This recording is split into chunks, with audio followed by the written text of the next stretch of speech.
And this is the issue that had the HSV dealer team talking yesterday, and Garth moving at the start, and the vision there appears to suggest that the call was correct. Here's James Courtney, who was wrong-footed when Russell Ingall braked a little early in the turn 5 approach, and he shot down the inside. I hunted up James to find out what the story was with the brakes in case they had any problem with that car. He said no problem at all. Now the way they line up is as a result of the combined races 1 and 2 as far as their points are concerned for this round. Scaife leads the way for this round. That's why he is on pole on the left of our screen, the right of the track, and he's got his arch rival Russell Ingall, the #1 man, the defending champion, right alongside. And if there's anywhere on this circuit that things can get interesting, it's around turn 1 heading to 2 and 3, where it gets a little tight and twisty. The engines fire, they'll roll shortly.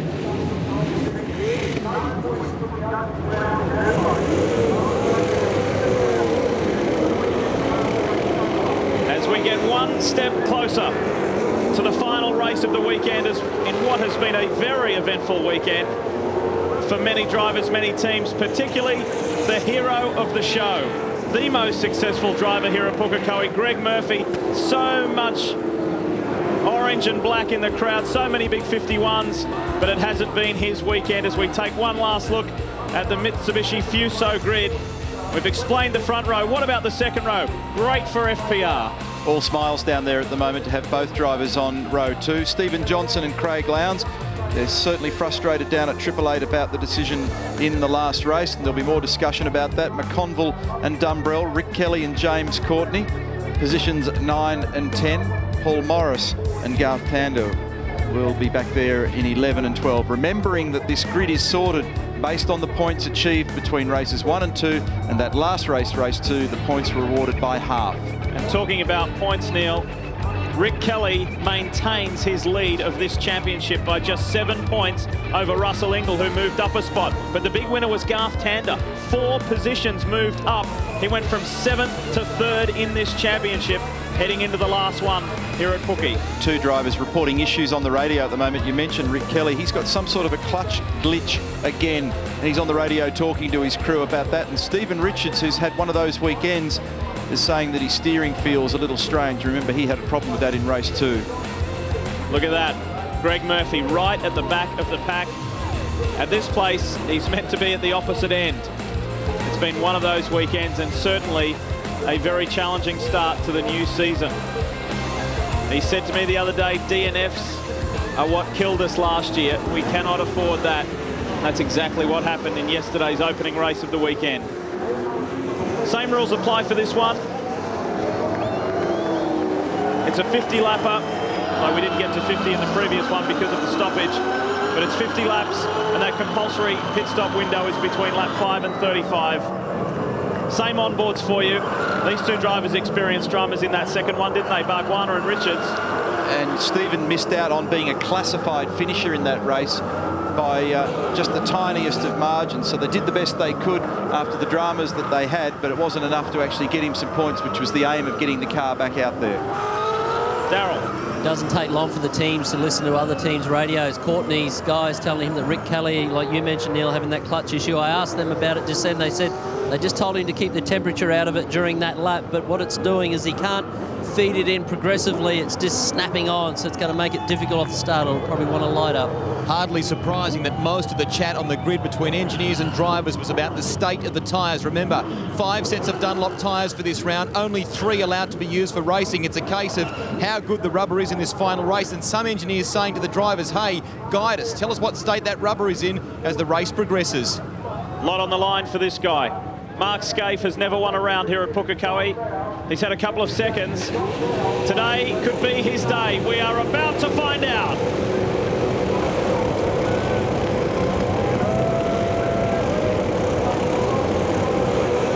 It's on. Pretty even start. Bright bogged it down big time. And Ingall is trying to go with Mark Scaife. Winterbottom defends on the inside. Scaife takes the lead though. Smart call by Russell to just slot back in there to second and not find himself on cold tyres out the dirty line. Very impressive start by Stephen Johnson. He's already up to 4th. Scaife leads the way though. Then Ingle in the pursuit from Winterbottom. And the defence that he was playing was to stop Stephen Johnson getting through. He's gapped him slightly. Mark Scaife will sigh a bit of relief there because some of his starts have certainly been a little tardy in the recent times. He's got away very well. And it appears that Rick Kelly did as also. No dramas there. Courtney looks for the inside run at the hairpin. He's hassling Davison.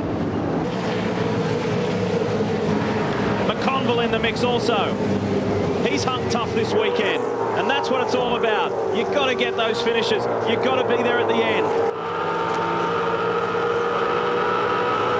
That margin you're looking at is half a second between Scaife and Ingle. Rick Kelly here reporting a clutch issue on the line, battling with Jason Bright. He's in 7th at the moment.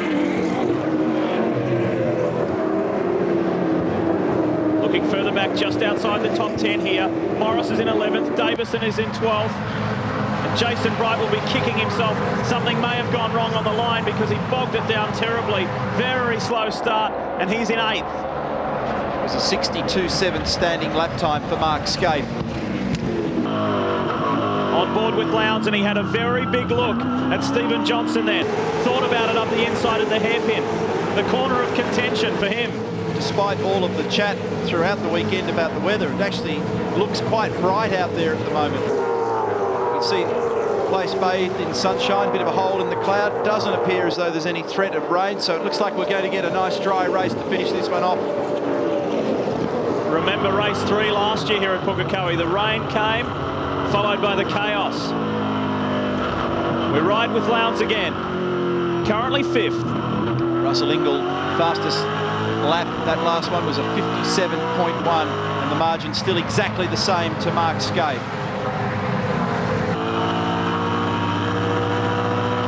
He's got a point to prove in this race, Lowndes. He needs to get past that orange and black. First Rock Home Loans forward first. Again has a big look, has a think, but you can see there he's not close enough. Johnson's made an error.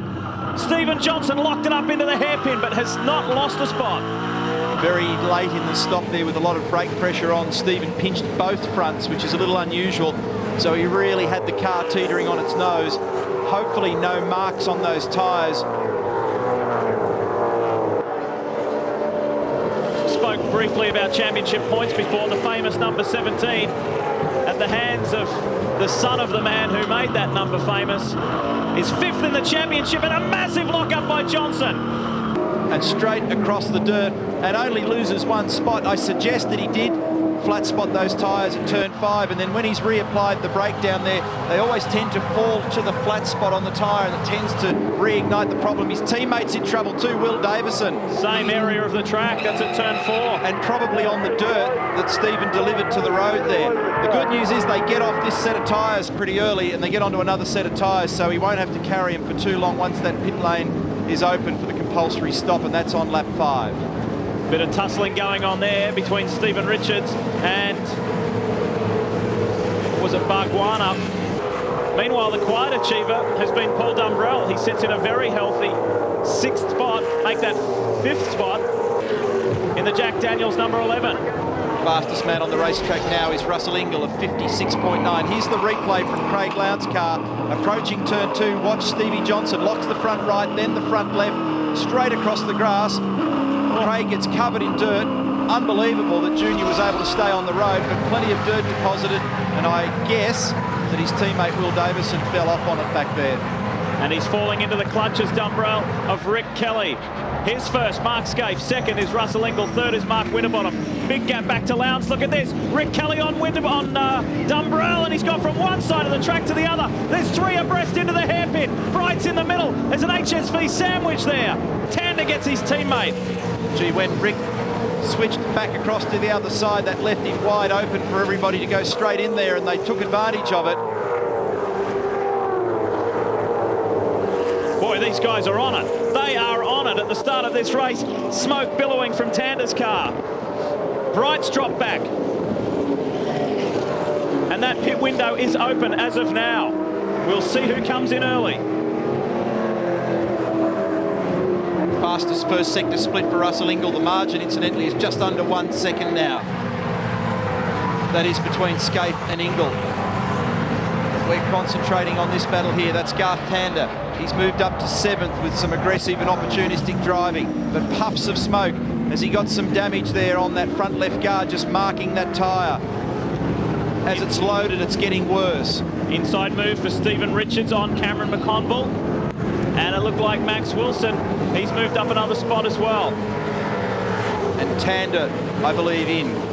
The radio call, Neil, from Matthew Nielsen to Garth Tander was, can you feel that guard rubbing? Can you feel that guard rubbing? And it was difficult to hear Garth's response, but HSV dealer team on standby here. And Matt Nielsen telling the boys it might have a slight change of strategy here. They're going to do down the down the left-hand side of the car as opposed to rears. We'll tell you in a second. And they'll probably just yank that guard off and just check that the splitter is not pushed back onto the tyre as well as Mark Winterbottom takes his service. Brad Jones. Remember his teammate John Bow's car heavily damaged in race 2. They're already stripping it in preparation to go back. Go. Still right. Tander's stop. Rears only for Brad. Oh, did he stall it? Yes. Very easy to do. And the reason for it, folks, is if you use too much throttle percentage when you try and gun the car away from your pit box, then they'll sneeze momentarily. You've got to run a very low percentage throttle to coax the car along at the 40k first gear limit. Tander rejoins just in front of our race leader, Mark Scaife. Just the one compulsory pit stop in this race, 4 tyres. As we've seen, no compulsory fuel stops. And that's a little hairy there as Brad Jones rejoins right with Dean Canto and Jamie Whincup. Just further to that remark, we're seeing a lot of drivers just stalling the cars, and here Tander's still got a lot of smoke coming from that front left area. It's the guard that I think is creased down. And remember, they've taken their stop, so whatever the problem was, they haven't been able to solve it instantly. In the old days, when you didn't have the pit lane speed limiter, Lee, you just dump the clutch, wheel spin a little to get yourself away, get yourself settled, get in the lane. Now you've got to really ease the car away very gently from its stationary position. Too much throttle percentage will either start to spit and backfire and carry on, or you just simply stall.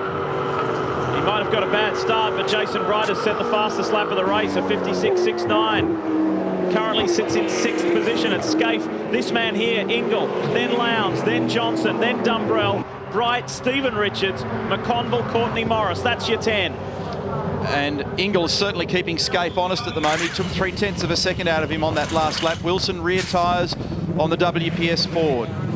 Kelly in. Rears only for the Toll HSV car. Go. Very, very good stop. That was tidy, wasn't it? Very tidy. Gets out ahead of Max Wilson.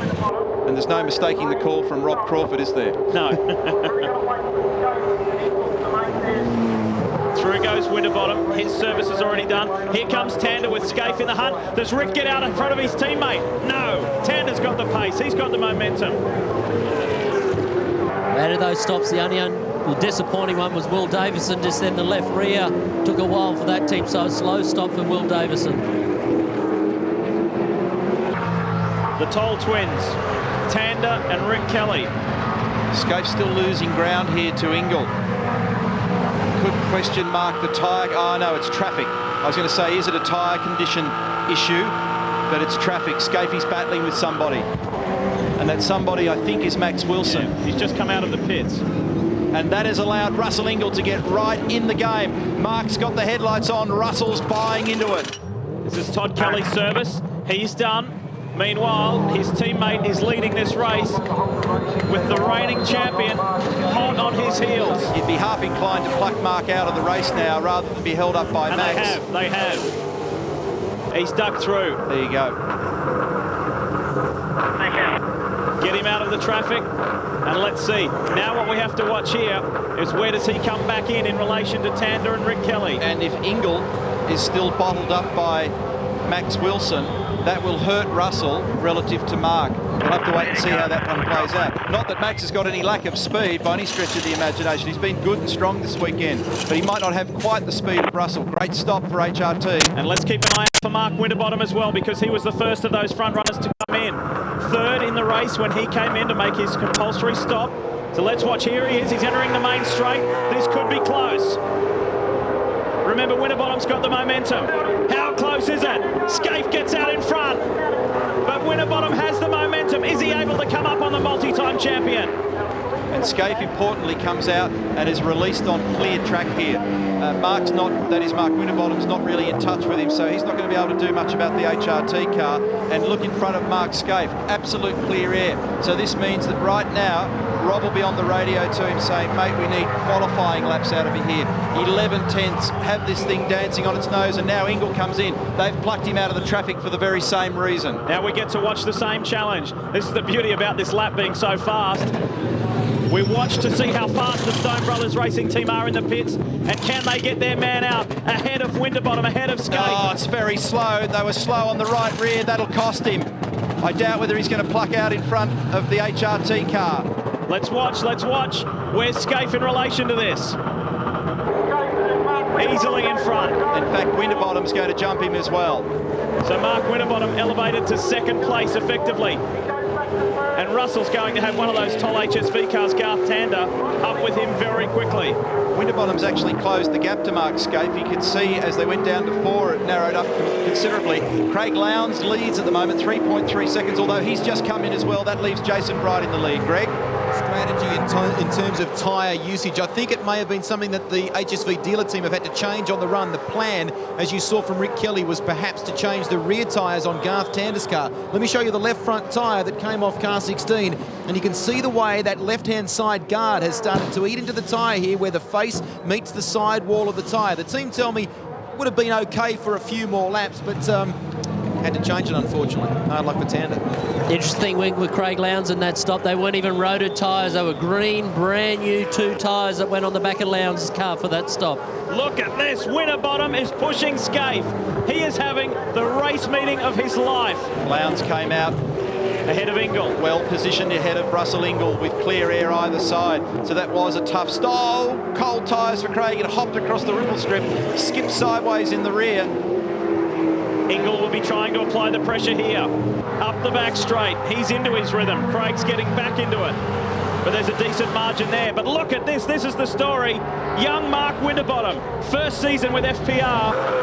And this is the best meeting of his career.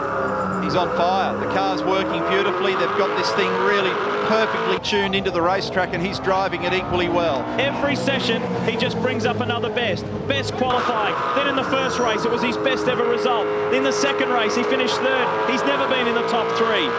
This 24-year-old is flying. And that'll be Whincup taking service on the 88 car. Jason Bright is the leader, 1.7 seconds the margin over Stephen Richards. James Courtney is 3rd. Paul Morris is 4th. Jason Richards 5th. Paul Radisich. And Mark Scaife is the net leader of the race after the stops, and he's in 10th at the moment with Winterbottom breathing all over him, followed by Lowndes. They're cycling through their stops very quickly. Nothing between these two guys, though. Holden versus Ford. Scaife and Winterbottom. Winterbottom goes very deep into the hairpin. Great mid-corner speed for Winterbottom. That car very strong just through the mid part of the hairpin. And there's his teammate Jason Bright. Mixed fortunes for him. Good first race, but second and third obviously have been frustrating. This is a great race, isn't it? A good, clean race. Great display from all the key drivers. Scaife currently sits 9th. The 8 guys ahead of him on the road are all yet to stop for their compulsory pit stop.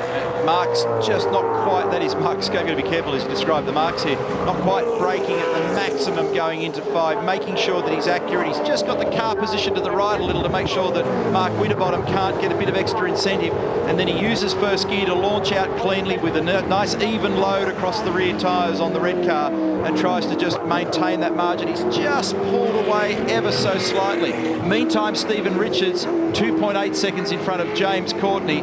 Of course, they're yet to stop.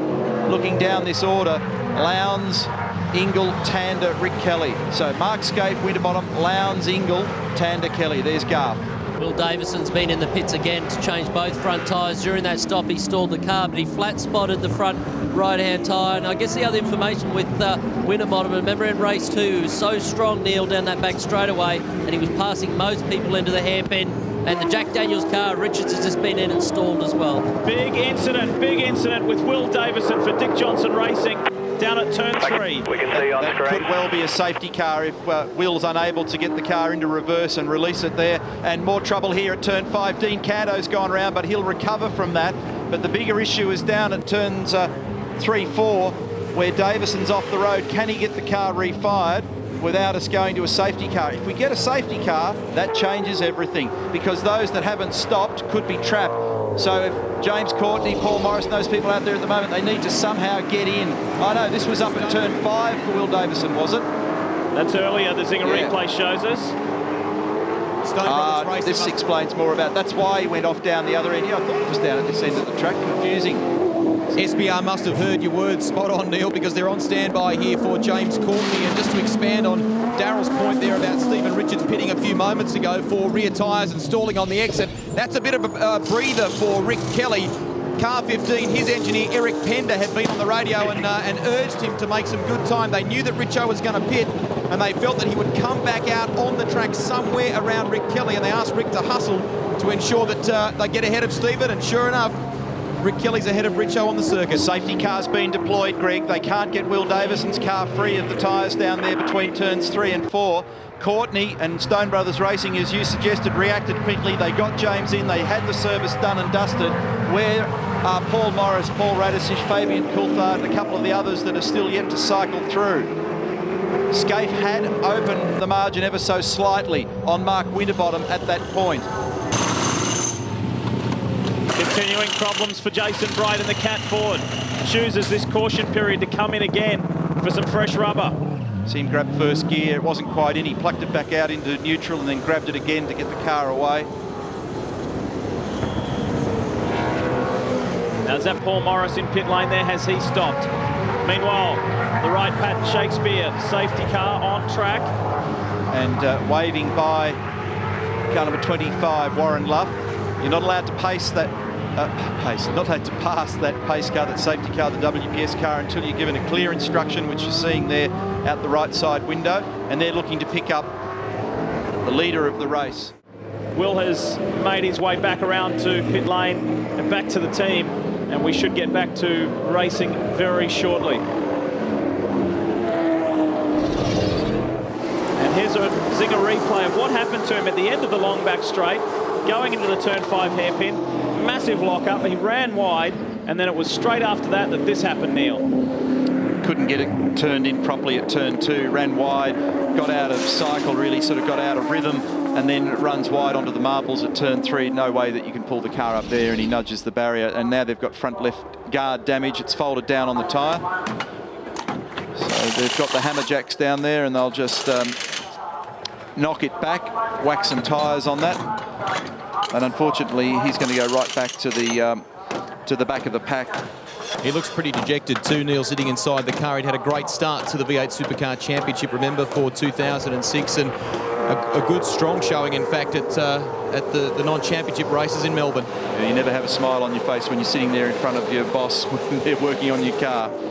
You did see a yellow flying there, but it is green flying. We're back to racing. It's Steve Owen, Fabian Coulthard, Mark Porter. We're getting through some cars further down the order, and we focus on the guys really in the hunt for this race win, and it is Mark Scaife, Mark Winterbottom, Craig Lowndes, Russell Ingall, the top 4. Mark Scaife putting a move here on Marcus Marshall. 22 laps recorded, not quite yet half distance. They start with about 100 litres, near enough to 100 litres of fuel, or about 80 kilos, so they've burned off nearly half of that. The cars are about 40 kilos lighter now than when they started. May not seem much in a car driver total weight combination of 1,435 kilos, but you can feel it. The issue you've got to manage here now as a driver is to be a little cautious, but not too cautious, as you cycle your car and your brain back up to full speed. Temperatures and pressures in the tyres begin to normalise now as you get to the end of the first flying lap. You've just got to be a bit careful you don't ask 10/10ths of the braking performance of the car while you don't quite have all the grip in place. Scaife got lucky there because Winterbottom got tangled up with Mark Porter there in the M Sport Commodore, the yellow car you can see on the outside of the track, and that gave Scaife some breathing room. So Winterbottom's got to play catch up again. Well, Mark Winterbottom's having a fantastic drive at this stage. His teammate Jason Bright's been in the pits once again before this restart. They've changed front wheels on that car twice, saying he's experienced a wobble or something in the front left-hand wheel of that car.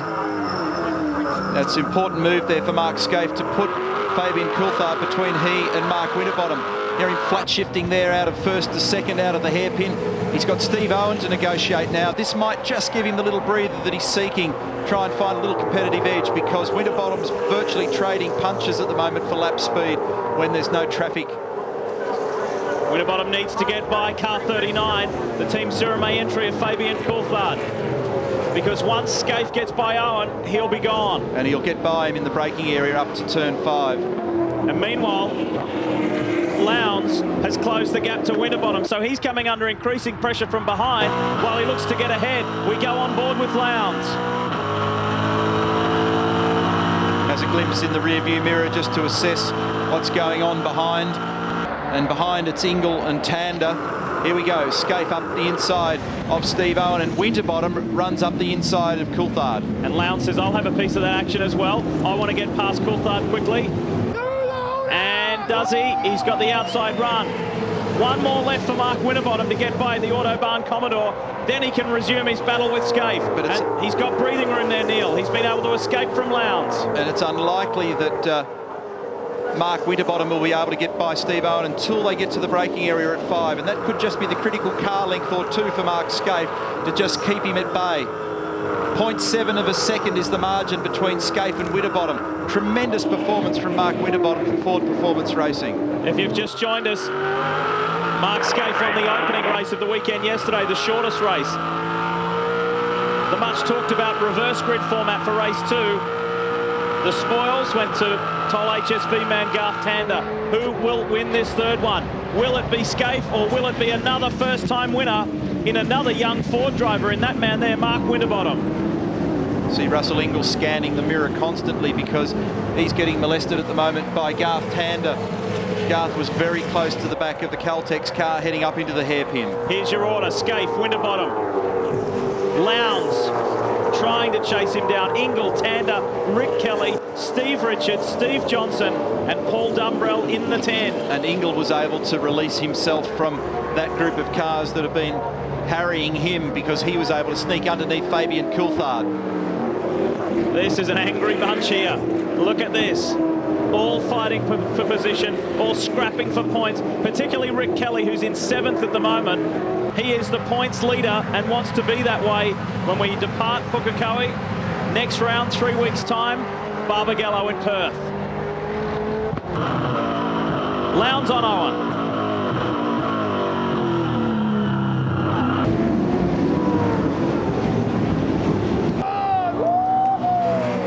And no drama there. Interesting to check the margin this time across the control line on the front straight between Scaife and Winterbottom, and to see whether or not Lowndes is just easing into this battle. Jason Richards driving infringement penalty, a drive-through that incident that we saw him involved with. I think it was Warren Luff from memory a couple of laps ago. Very solid team performance from Jack Daniels Racing, Larry Perkins' organisation. Steve Richards currently sits 7th, and both he and his teammate Paul Dumbrell are in the top 7 in the championship. I had a chat to Stephen between races, and he described some of his brake issues yesterday, and then of course he was tangled up in that race 2 shunt, and then they ultimately had a steering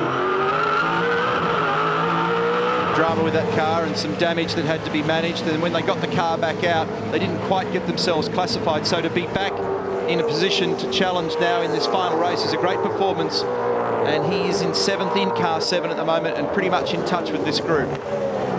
You can see Bright in the Cat 4 there, mixing it up with these guys, but he is not in contention. He is well down the order in 26th place. All these guys are scrapping for position though. Dumbrell, Courtney, Todd Kelly, it's on. And I think Fabian Coulthard could be mixed up in that as well, is he? Yes, he is.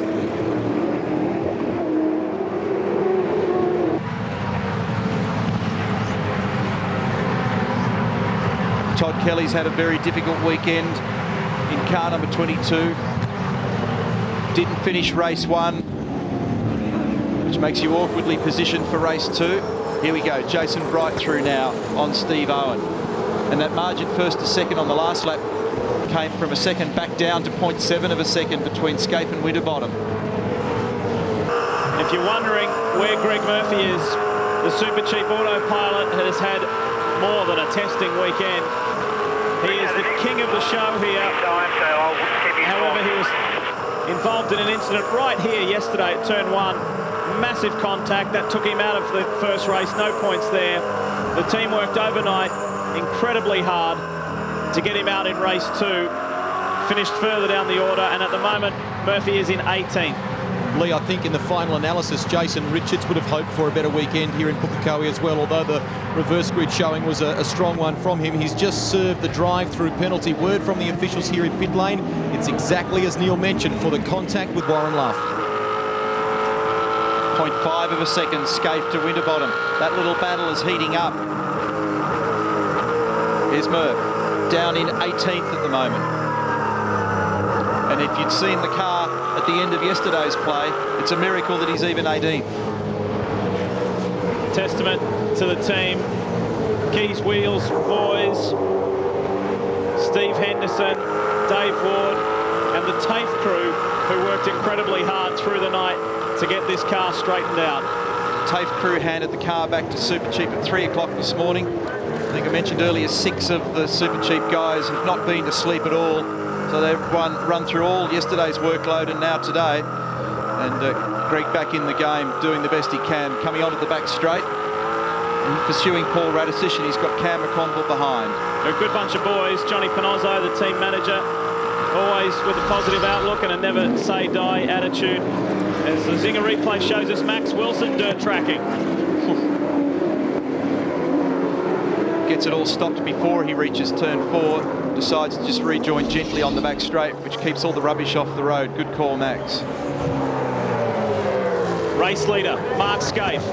He has half a second over Mark Winterbottom for Ford Performance Racing. Then Craig Lowndes, then Russell Engel, then Garth Tander. These top 3 guys are in a flat orbit now. There's nothing between Scaife, Winterbottom or Lowndes. It'll be a question of who's got what tyre condition for the last 19 laps of this race. Oh, Max Wilson now with problems front right corner. Feels like a wheel is coming off or something. Okay, Max, yeah, the upright truck, that's it. Okay, can we put him in the garage? We can replace it, no? I think more than a question of replacing it. There's a broken hub or some major damage there. The gap first to second is closed right down now. Winterbottom's looking super strong. This wheel is starting to part company early in the braking area of turn 5. So this is the replay, the reason why Max Wilson was limping back. They must have a real issue there. Look at this. The former Development Series champion is chasing one of Australian motor racing's biggest names. What a moment for Mark Winterbottom. That's a huge performance, isn't it? Just outstanding job, and he's driving beautifully. Have not seen even a hint of a mistake. He's got pressure from Lowndes and he's chasing Scaife. It doesn't get much tougher than that in Australian motorsport. He's good into the hairpin, isn't he? He runs deep. Winterbottom. Car's working really well. 0.3 was the margin last time round.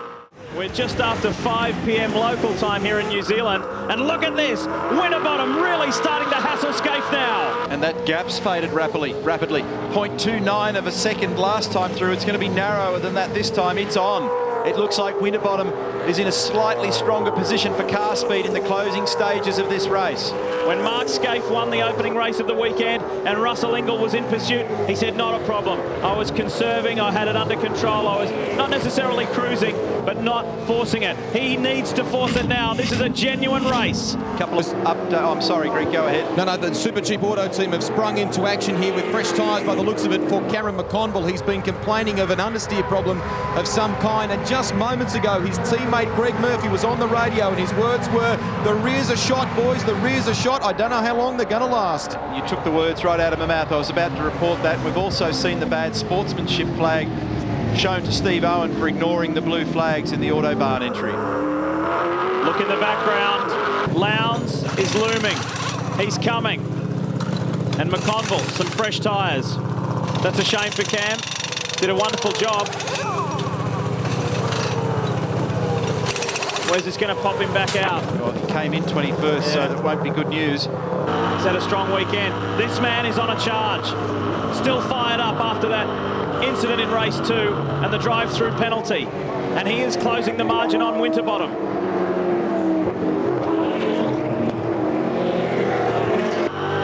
Holden, Ford, Holden.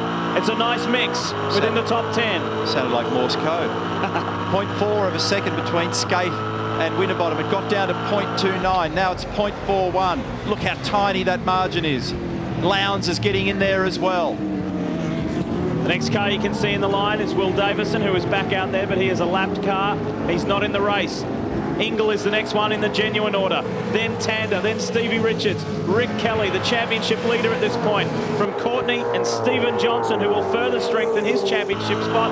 And good to see Todd Kelly penetrate the top 10. And in terms of the round, Skaife would have 312 points if they finish this way. Winterbottom 300 and Ingle 294. That'd be the top 3 for the day, but it's not over yet. For Whincup, who started right at the back of this race to be running in 11th, that's a fine performance. Hasn't been the weekend he hoped for, but he'll get valuable championship points. Paul Dumbrell has dropped back somewhat in the last handful of laps. Dumbrell is circulating in 12th ahead of Paul Morris and Jason Barguana, and Radicic has forced his way up into the top 15. Russell, is he going to pull it up? He'll have a 50-cent piece on the front right corner of the Caltex car. He locked it and then he managed to release, but of course what that does is take you deeper into the braking area, so you're required to put more brake pressure on, so it locks again. I'll bet there's a mark on the tyre. He's now vulnerable to Garth Tander, and here comes Garth. Inside, gotcha. Bright's not in this race. He's not tangling with these guys. Ingle's in trouble, big trouble, and slows dramatically. He'll have to nurse that tyre home. Neither of the SBR cars look particularly strong under brakes for some reason down at the hairpin. We've seen both James Courtney and Russell Ingle just on the ragged edge a couple of times over the weekend. I wonder whether they've got a little issue that they need to iron out down there. It may not be much, but they're just not quite happy cars. It could even be a ride issue down there. Takes Ingle out of the order, elevates Tander 1 spot to 4th. And right behind Ingle now is Stephen Richards.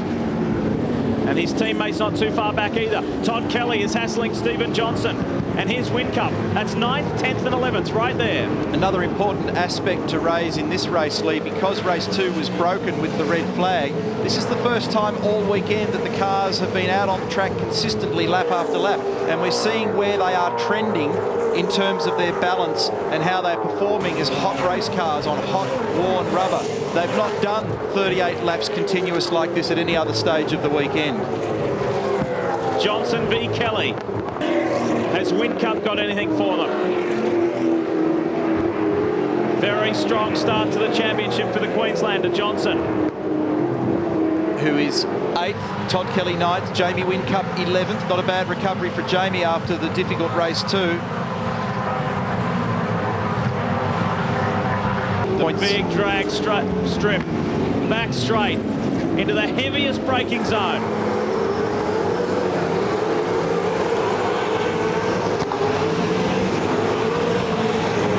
What are they hitting up the back there, mate? 260, 265? A little more, just a whisker over 270 kilometres an hour. Maybe compromised slightly by the fact that their corner exit speed off turn 4 onto the back straight might be down a little now because their tyres are a little second hand, but certainly up there in the numbers. It's not a big track, only 2.8 kilometres, but they fly up that back stretch. The weekend Lee started so strongly for WPS Racing. Max Wilson in the shootout, and then his best race result in race 1 since Indy in 2004, but it's gone pear-shaped since then. Max, what's happened? Yeah, the first race this morning, Craig Lowndes touched my car in the first lap and broke the steering rack. And they fixed the car, and I went out again the first race this morning just to check if everything was okay. And the car felt pretty good, so we started the second race today, and the car was, thereabouts 10th or 11th or something like this. And something broke just on turn 1, something on the same side that I have the impact this morning. Something just collapsed and broke, and probably was something to do with the first crash this morning. So it was a bit of a shame because, as you said, we started pretty strong, and well, for us now it's not a good result, but the main thing, we're getting better again. We qualified in the top 10 and finished 6th in the first race, so things are looking better for the future. Yeah, very encouraging. Hard luck. Russell Ingall's team just telling Russell at this stage, as you would expect, to say, think about the championship, Russell. That's all we need right now. Bring that car home and look after that tyre. So I guess they suspect, Neil, that he did flat spot that tyre. Yeah, it was a fairly big moment at high speed. He did get it released, but unfortunately it fell back to that flat point on the tyre again in the latter part of the stop, so almost guaranteed to be vibrating. And 10 laps to go, you need to nurse that a little bit. He's still got a big bundle of points, and that's critical. Oh, Todd Kelly's done the same. He could hit Johnson here. No. Fortunately, doesn't drill the number 17 car, but he'll have a walloping flat spot on the front right-hand side of the HRT car. That has been costly. Look at the positions he is losing. He was in the top 10, not anymore. Final 10 laps, you ride with Lowndes, Winterbottom ahead, and guess who's escaped? Scaife has got a 1.5 second lead. I think Mark Winterbottom has just started to lose a little car balance. Here's the Zinger replay. Look at the heavy braking application. There's a little bit of rubber actually flew off the front right tyre on Todd's car, so I suspect there's a chunk out of it. They'll need to be very careful there. Do not want a tyre to burst around this racetrack. Highest average speed of any of the tracks on the tour around this track. So now it's Winterbottom v Lowndes as opposed to Winterbottom v Scaife. Boy, he's rubbing shoulders with the Australian motorsport elite, isn't he, this young guy? And handling himself beautifully. 1.5 seconds was the margin last time between Mark Scaife and Mark Winterbottom. It's now 1.8 seconds. So Scaife just easing away, and that's partially because I think a little bit of the tyre balance has gone away for Mark Winterbottom, and he's also starting to have to drive a little defensively because of the monstering he's getting from Craig. He's in a career best position. If he can hold off Lowndes and finish second, what an unbelievable moment for this nice young man, who incidentally can drive a V8 supercar. He's got this guy, former champ, Bathurst winner, Sandown winner, and hero of V8 racing on his hammer. He's got very good traction off turn 4, Mark Winterbottom. I mean, you always get that visual concertina through corners, but the car is coming off there well. It seems to have good traction capabilities, and it's got good torque, pretty good top end speed. Craig's always a demon under brakes, but can't afford to get too wild here because you do not want to throw away a third position either. There's a big bundle of points in that. Neil, Mark Winterbottom won't want to relinquish the position, but I've just spoken to Rod Barrett and the team at FPR there. They tell me that if Lowndes is able to stick with him, they are going to let Lowndes by. They want a good solid haul of points here from Mark Winterbottom. They don't want any tangles or dramas. He was one of the first to pit. Remember that, Mark Winterbottom. So basically, maybe the rear tyres have started to fade away. He's not complained, though, about the car being out of balance for any other reason. Well, if you have a look at that tyre of Todd Kelly's, it certainly doesn't take the punishment. Complete hole in that wheel and the tyres that arrived in pit lane. You can also see on the left one here where it had been running on the guard, and the team fixed that before he went out, and it's just down to the belt there as well on the left-hand front. Talk about punished. Wow. Seen some walloping flat spots on tyres this weekend. Here's Mark Scaife, race leader, onto the back of Jason Richards, who's going to have a moment here under brakes himself. And that margin last time for Mark Scaife over Winterbottom, 1.9 seconds. And if anything, Craig Lowndes has just lost a little bit of ground that time to Winterbottom. As Scaife crosses the line, we approach the final half-dozen laps of this race. All of the top 3 guys have looked rock solid here, haven't they? Yes. You know, Scaife, Winterbottom, Lowndes, none of them have blinked. We've not seen one mistake. Cars line perfect, responding to each other's pressure beautifully, and the cars all well tuned to this racetrack. Ingle has been able to maintain his position in 5th, holding off Stephen Richards. Rick Kelly still in 7th. James Courtney is where he finished in the opening race in 8th. Johnson and Whincup 9 and 10.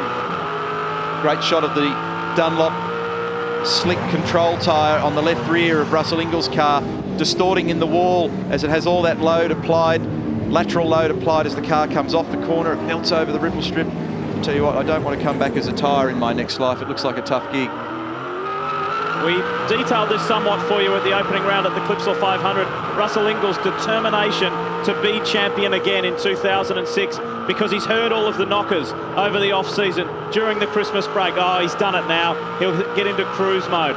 He's trained even harder over December, January, February to be as fit as he possibly can be, to take leadership of this team and to try and maintain that #1 status. He's second in the points at the moment. And he's driven very, very well this weekend. His run on Friday was excellent.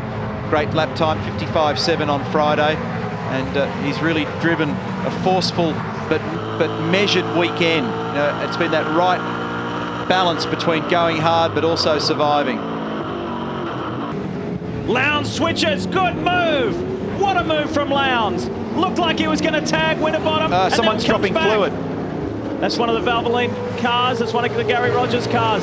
Winterbottom's been able to get him back through a better exit out of the hairpin, but Lowndes is relentless. He's not giving up. It was that Dean Canto's car. It was the Repco Cummins Valvoline car was losing something up at the hairpin or on the exit of the hairpin. The other thing is James Courtney's reporting his car with very high temperatures at the moment. So has he got an issue that needs to be sorted as well? He's tucked in behind Rick Kelly. But this battle here, fantastic. A crisscross move from Lowndes on the last lap. He got by cleanly, didn't trade paint, but he had to trade off speed on the exit when he carried too much pace. Fabulous late dive. Was tucked right in under the wing of Winterbottom, and then at the last possible moment whipped it to the right, but Winterbottom was able to respond. Last 3 laps. Tander has maintained 4th, ahead of Ingall. Very impressive weekend, and Johnson is defending from Whincup. This is for 9th and 10th.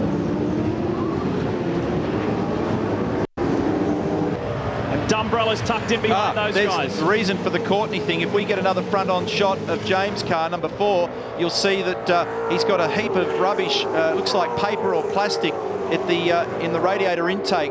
Here he is, just focused beneath the Bosch sign there, and you can see that he's got a heap of rubbish there. A bit of foam, I think it is.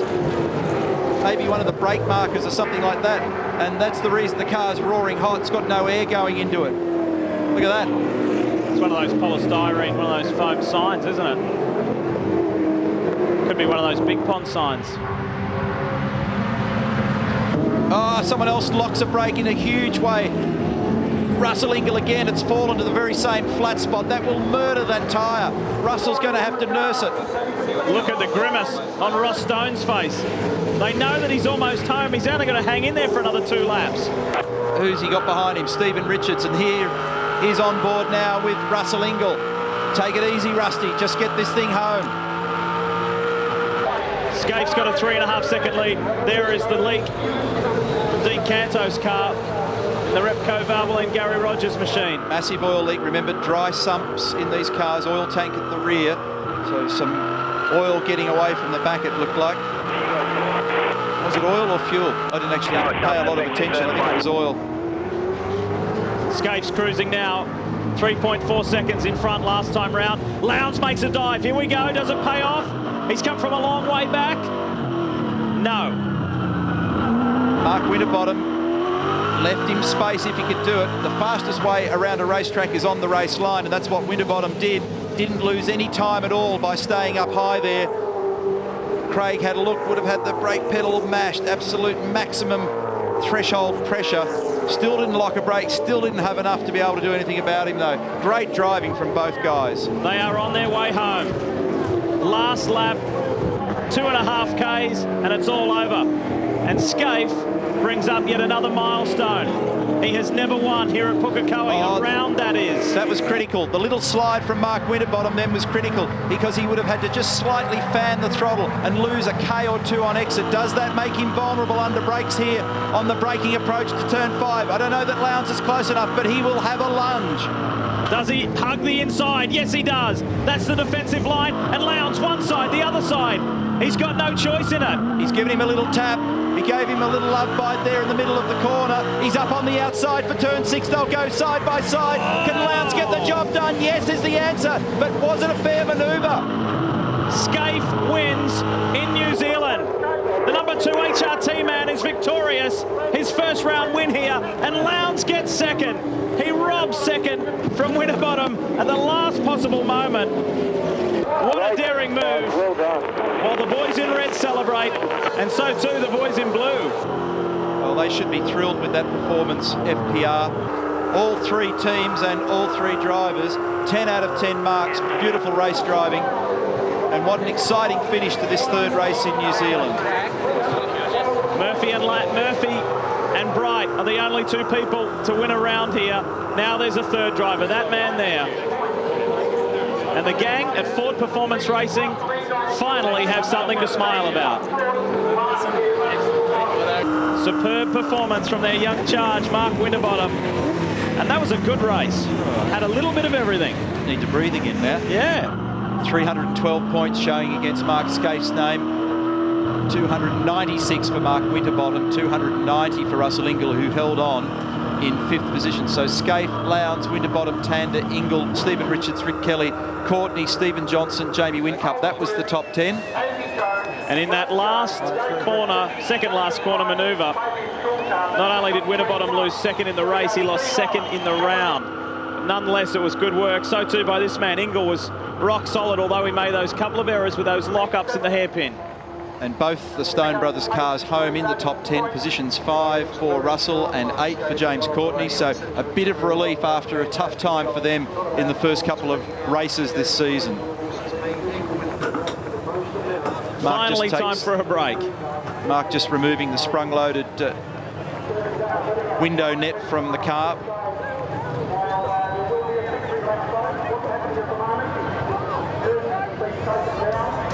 Unofficial race results. 3.6 seconds between Mark Scaife and Craig Lowndes. Mark Winterbottom in 3rd. Garth Tander hangs on for 4th. Russell Ingall 5th. Stephen Richards in 6th place. Rick Kelly, James Courtney, Stephen Johnson and Jamie Whincup. Paul Dumbrell was in there. He was in the top 10 for the majority of the race. And Bargwana recovered well too, didn't he? To finish just in behind Morris. And Radicic and Murphy, the 2 Kiwis there. Solid result, although it's not what Greg Murphy was hoping for this weekend. Where he was this time last night to finish in the top 15 at the end of today. That is a wonderful effort from he and his team. And back to the boys who did it a little tough. Max Wilson, Dean Canto, who we saw stopped at the end there, and Will Davison with that accident.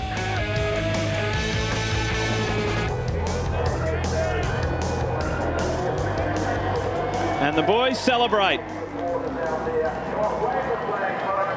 Darryl. Well, Craig, you amaze me. You get a K down here, look like you've done a race, but what a fantastic battle at the end there with Mark Winterbottom. Yeah, he had a great K, had a strong car early in the race and sort of come back to us a little bit. We didn't have the pace of Scaife, so well done to him. He obviously had a good setup this weekend, and but Mark and I were basically going toe to toe there for the last probably 10 laps, and we were just sort of dicing in the braking area, and I had a penalty from the second race, so I didn't want to make sure I didn't have the same mistake twice.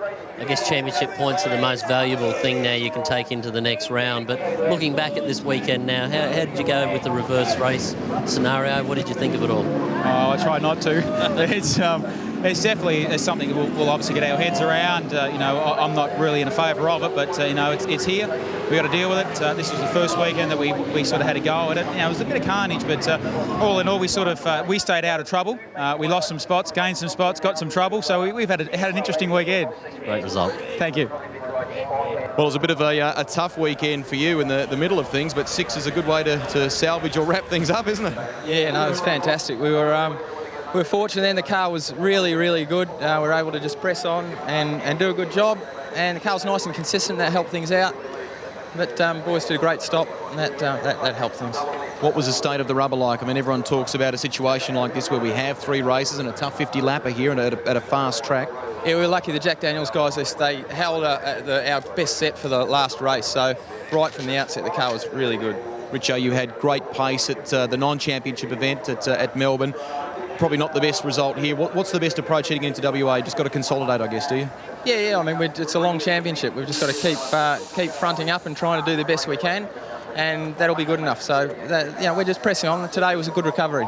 Good recovery indeed. Car's got good pace. Best of luck in Western Australia. Thanks a lot. Thanks, everyone. Let's take a look at the round results, and that final move involving Lowndes and Winterbottom didn't actually hurt Mark as badly as we thought. He does maintain second by 6 points over Russell Ingall. So Scaife the victor overall after the 3 races from Mark Winterbottom, Russell Ingall, Craig Lowndes and Steve Johnson. Very strong representation from Ford there. And then Rick Kelly coming in solidly within the top 10. And we wind back, and again, these are round results. The points for Pukekohe after the first 3-race format event of the year. And keeping in mind how the year started for Mark Scaife, that will bring much relief to him, his team, who have worked so incredibly hard over the past few weeks, fixing up spare cars, repairing brand new cars. It's been a tough old time. Darryl? Well, Todd, you'd have to say you look pretty buggered after this, and it's been a tough weekend for you all round. It has. Had a guard on the left front tyre, and I was pushing as hard as I could, got all the way back to 10th from 28th, and it finally cut through the sidewall as I was trying to have a go at one of the DJR cars. So had to pit and put a new tyre on it, but yeah, right, it's been one of those weekends, but well done to Scaife. He's had a great run, and we'll get there. The team's going well, so we'll attack the rest of the year and hopefully have no worse rounds and drop this one and Scaife's Adelaide. Like you said there, Mark, and it's proven you even at the start of the season, you got great pace and you got some points to go out of here and focus on the rest of the year. Yeah, well, that's our bad weekend ticked off, so hopefully there's no more. Thanks, Todd. Thanks. Well, traditionally, Greg Murphy is, he's the man who is pumped for Pukekohe, but you're pretty flat after a rough weekend. Yeah, mate, it's, it's 2 rough weekends, really. We couldn't really have asked for a worse start to the year. So that's what's, I think, more disappointing. But, I always knew that there was that fantastic run, and it has been, can't complain at all, was going to come to an end sooner or later. Just hoped it wasn't going to be quite as severe as that. Greg, you mentioned on the radio about the state of the rear tyres about 2/3 of the way through the race. How much of a handful was the car as the race went on? Yeah, listen, I don't really think it was because of the crash yesterday. The car is out a little bit, sort of pulling to the left under brakes at the end of the back straight a little bit.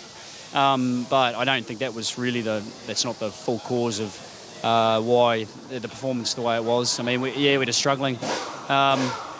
Car's is different here to last year, purely in the engine sense. We had an HMS car here last year, and now it's the Bitzer, and it never really felt the same as what it did last year. So, and this is the second race meeting that we've come back to where it's different. From Darwin on, we've got the same package. So, it never really got going, and we didn't do the race yesterday, so we didn't know obviously how the car was going to be yesterday. But the 2 races today, it was a bit of a handful. So. It sort of lets us know there's a lot of work to do. Greg, we know you've got a huge contingent of very loyal fans here. We know you'll regroup. Best of luck in WA. Thanks, Rusty. Bye.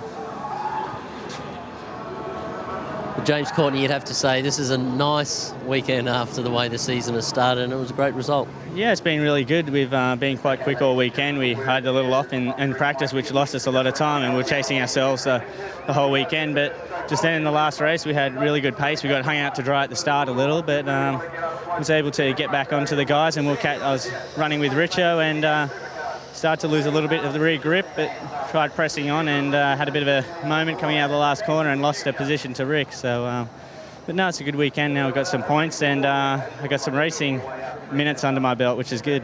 When you look at those racing minutes, I guess people are interested to find out with your learning curve, but you've done 2 championship rounds now, 3 V8 rounds. What feels different this weekend? Is it just getting used to being with the pack? What's different? Yeah, it's just in the start everyone's a bit crazy and just working out how much you can lean on other people and whatnot. So just every race meeting we're going to get stronger and stronger. So we just got to press on. Feeling confident in the car now, a lot better with setup and injecting information. Yeah, these things move around a lot more than what I'm used to, and with the wall so close here and the high-speed bumpy corners, it takes a bit to get used to. So we'll be there in the end. Well done, James. Thank you. Yeah, solid performance. Bit of relief there too. Let's check the championship points, because guess who is on top by 1 point? Russell Ingall, the defending champion, is back in the #1 spot. Close that 7-point deficit to get the top spot away from Rick Kelly. It's the 2 Toll HSV dealer team cars right there. And Stephen Richards, solid stuff this weekend, wasn't it? Johnson maintains his position in the top 5. He leapfrogs Jamie Whincup. Paul Dumbrell elevates himself nicely. Lowndes is now in the 10, and so too is Winterbottom and Morris. They've mixed it up nicely. Exiting the top 10, Todd Kelly, Jason Bright. Good first race, but then the weekend went away, didn't it? And Max Wilson was also in the top 10 at the start of the day. And Scaife has come from 29th at the beginning of this weekend to 16th. That is a massive points haul and a significant jump. And we roll back to the guys further back in this V8 Supercar Championship Series field.